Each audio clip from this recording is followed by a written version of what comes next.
India में pizza खाना सबको पसंद है, वो भी डोमिनोज़ का। और इंडिया में इसकी शुरू से ही मोनोपोली रही है, क्योंकि इसके जैसी क्वालिटी और इसके जैसे टेस्ट कोई पिज़्ज़ा कंपनी नहीं दे पाई। और इसी मोनोपोली के कारण इन्होंने अपने प्राइस सबसे ज़्यादा रखे हुए हैं, और पिज़्ज़ा हट के प्राइस तो इससे भी ज़्यादा है। पर जैसे कि आप लोगों को पता है, किसी की भी मोनोपोली ज़्यादा दिनों तक नहीं टिकती, तो ऐसे ही इसमें भी लोकल प्लेयर्स आना शुरू हो गए हैं और काफ़ी अलग अलग कंपनीज आ रही हैं, जैसे La Pino'z, Mojo pizza, Oven Story, Leo's pizzeria, South Korea's Go pizza, Tossin, जिनकी वजह से डोमिनोज और पिज़्ज़ा हट को काफ़ी ज़्यादा कंपटीशन का सामना करना पड़ रहा है। क्योंकि जो पिज़्ज़ा डोमिनोज दे रहे हैं, सेम वही पिज़्ज़ा यही कंपनी कम रेट पे दे रही है, और इनसे भी ज़्यादा कम रेट पे दे रहे हैं स्ट्रीट फूड पिज़्ज़ा वाले जो स्टॉल्स पे लगाते हैं। तो इतना सारा कंपटीशन देखते हुए डोमिनोज ने भी अपने कुछ पिज़्ज़ा के प्राइस कम किए हैं।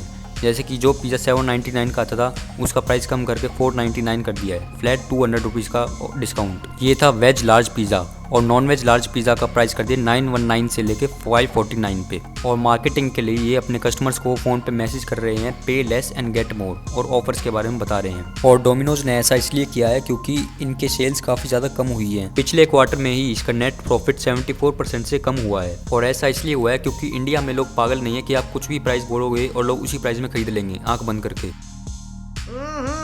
राजा जी अपनी शक्तियों का पूरा इस्तेमाल कर रहे हो। उन्हें ही पता है, सेम पिज़्ज़ा जो 1000 रुपये का डोमिनोज दे रहा है, वो बाकी लोग 500 रुपये, 600 रुपये, 300 रुपये, 400 रुपये तक दे रहे हैं। और फूड स्टॉल्स जो रेडी टाइप होती है, वो तो और भी कम से और भी सस्ते में दे देती हैं। और वैसे भी ये इंडिया की कंपनी नहीं है, ये एक यूएसए की कंपनी है। आजकल लोकल इंडियन ब्रांड्स भी आ गए इस फील्ड में। और सिर्फ डोमिनोज ही नहीं, डोमिनोज के साथ साथ बर्गर किंग, पिज़्ज़ा हट और KFC का भी यही हाल है। उनकी भी सेल्स धीरे धीरे कम होती जा रही हैं, क्योंकि कंपटीशन इतना ज़्यादा बढ़ गया है कि और भी सस्ते प्राइस में मार्केट में ऑप्शंस अवेलेबल हैं। और इन कंपनियों को 40 to 60% का डिस्काउंट देना पड़ रहा है अपने एग्जिस्टिंग प्रोडक्ट्स पे। और ये सब ऐसा इसलिए हो रहा है क्योंकि इनके खर्चे बहुत ज़्यादा होते हैं। जैसे डोमिनोज के हो गया, पिज़्ज़ा हट के हो गया, इनको एडवर्टाइजिंग पे पैसे खर्च करना होता है, इनको मार्केटिंग पे पैसे खर्च करना होता है, इनको रेंट भी प्रोवाइड करना होता है अपनी जगह का, और एम्प्लॉयज़ को सैलरी भी देनी होती है, और इनका मार्जिन भी थोड़ा बहुत ज़्यादा ही होता है।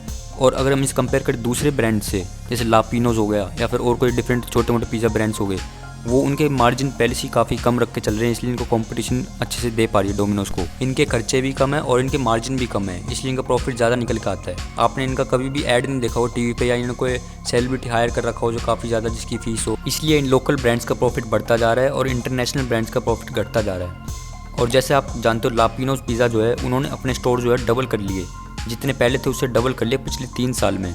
इससे पता चलता है उनका कितना ज़्यादा काम चल रहा है। इसलिए अब ये सारे इंटरनेशनल ब्रांड्स अपना प्राइस कम करने की कोशिश कर रहे हैं। जैसे डोमिनोज अपना पिज़्ज़ा, कुछ लार्ज पिज़्ज़ाज के प्राइस कम कर रहा है, ऐसे KFC भी 99 रुपीज़ पे अपना न्यू प्राइस पॉइंट लाया है। और बर्गर किंग जो हो गया, वो भी 99 रुपीज़ में अपना वैल्यू फॉर मनी नाम से एक अपना अलग ही सेगमेंट लाया है। क्योंकि हमें ये समझना पड़ेगा, इंडियन मार्केट जो है वो बहुत ही ज़्यादा प्राइस कॉन्शियस मार्केट है। यहाँ सारा प्राइस का खेल है। अगर आप बहुत ज़्यादा कम प्राइस रख दोगे तो भी दिक्कत आ सकती है, बहुत ज़्यादा ही रख दोगे तो दिक्कत आनी ही आनी। पर आप ये मत समझना कि इन्होंने पैसे कम किए तो अब इनको लॉस होगा, क्योंकि इन्होंने बस अपने मार्जिन घटाए हैं।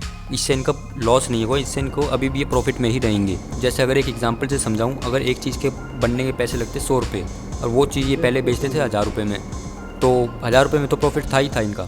1000 रुपये से कम करके इन्होंने बेच कर दिया 800 रुपये।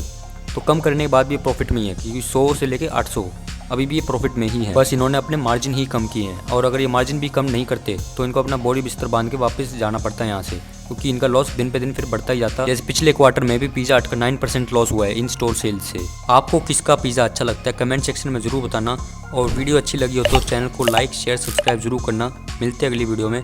Thanks for watching.